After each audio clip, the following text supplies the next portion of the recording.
In some ways, it's sad to see a game like The Witcher get released during the busy holiday season. Not because it's a bad game, The Witcher is a fabulous RPG experience.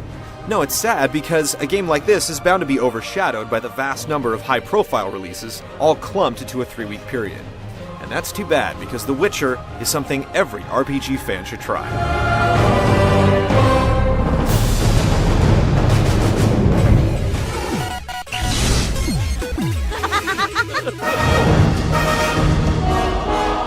The Witcher is heavily based on a series of Polish fantasy novels of the same name. While it takes place after the events covered in the books, players are initially given very little to go on. All you really know is that you're Geralt, a genetically mutated monster slayer or witcher. During a particularly brutal encounter with a particularly nasty beast, Geralt is mysteriously snatched from the jaws of death by his fellow Witcher brethren. Trouble is, he's lost his memory. I remember nothing. It's too bad that the game begins with the incredibly tired amnesia plot device, but to its credit, it only serves to get the player into the game with a blank slate, so to speak. The rest of the story in The Witcher is fantastically intricate and superbly well told. While there is a main plot line, the game is really more about exploring a vast, detailed setting that is rife with corruption, political intrigue, racial inequality, and class struggle. What's your business with this dwarf? We're shaving off his beard. What's it to you? The rich source material is lovingly and respectfully integrated into the game. Instead of wading through pages and pages of backstory, players are tossed into the narrative deep end and allowed to learn about the game world at their own pace. As you make your way through the game, fighting monsters and solving quests, Geralt will be presented with many choices that can have dire consequences later on. Seemingly benign decisions can have a lasting impact on the characters and the game world. Very few games even attempt this level of narrative interactivity, and what The Witcher has managed to do in this regard is truly impressive.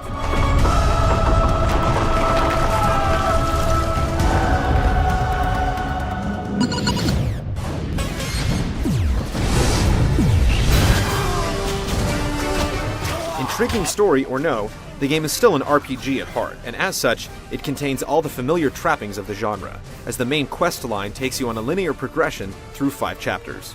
The game itself is based on BioWare's Aurora engine, which was used to develop the original Neverwinter Nights. But you won't find any of the limitations of the D20 system here. The Witcher uses a completely original set of game mechanics that are about as far removed from D&D as you can get. The world of The Witcher is filled with monsters and magic, but you won't be scoring vast amounts of loot. And don't expect to augment your character's abilities with magic items.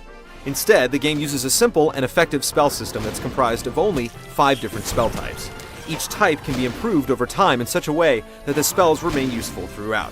It's the alchemy system, however, that will probably garner more of your attention. Mixing up potions and oils to increase your effectiveness in combat is a huge part of the game. And they can have some interesting effects. Some, like Spectral Oil, will make your weapons more effective against the undead, while the Blizzard Potion makes you so agile you can unleash a flurry of attacks before your enemy knows what hit him. Combat is mostly a point-and-click affair, but players can string together devastating combos by timing their clicks correctly. Geralt can also switch between 3 different combat stances, depending on the type of enemy he's facing. As Geralt levels up, players are able to customize him by selecting from many different skills and abilities. Some of these unlock different status effects Geralt can inflict during combat, and others increase the potency of his spells.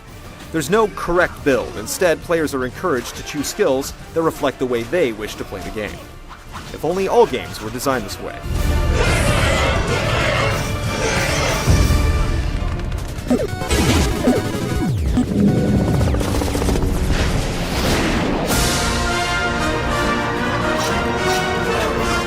The Witcher is a classic example of a game that is more than the sum of its parts. If you just look at the RPG mechanic, The Witcher appears a little shallow, especially compared to other big fantasy games like Oblivion. But when married to the excellent storyline and setting, everything works wonderfully. The game practically demands that you become a part of the game world and that you take the time to understand it. For example, you can only mix up potions while you're resting, and unlike most RPGs, you need to find a safe place to do it, either by taking refuge at an inn or by locating a campfire. Furthermore, there's a full-on day and night cycle that needs to be considered since some non-playable characters have their own schedules and may or may not be around when you come calling. I'm looking for someone who stayed at this inn. Look around the tables, but at night they retire to their rooms. Return tomorrow if you must talk to them. The combat, although simple on the surface, takes potions, spells, and tactical position into consideration. That means that even seemingly tough boss battles can be won with relative ease as long as you make the right preparations.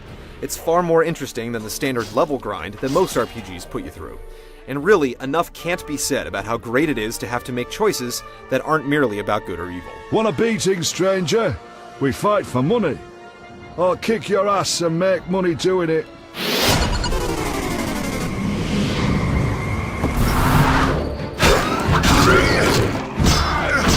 Although based on the Neverwinter Nights engine, The Witcher is quite impressive from a technical perspective. So much so that it's hard to believe it's really based off the same architecture. Players can choose from several game views and controls, including a tactical overhead view and a down-and-dirty, over-the-shoulder perspective. Villages, urban areas, and the countryside are all convincingly crafted and populated with locals, travelers, merchants, bandits, murderers, monsters, and guards. The effect is one of exploring an honest-to-goodness, living, breathing world. The story elements are told through a series of incredibly cinematic in-engine cutscenes, but this kind of detail comes at a price.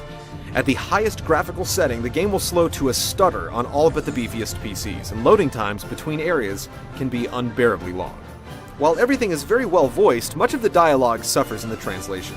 Sometimes characters will start saying things that don't really make much sense given the context. I lost my memory. Let's have a beer and talk like we used to. The music, however, is excellent.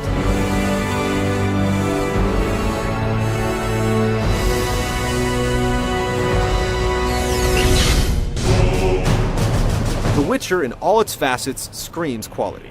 There are a few places where ambition exceeds feasibility, and it's quickly becoming apparent that there's not a lot of wiggle room left within the genre, but The Witcher delivers one of the most intense and rewarding role-playing experiences this year.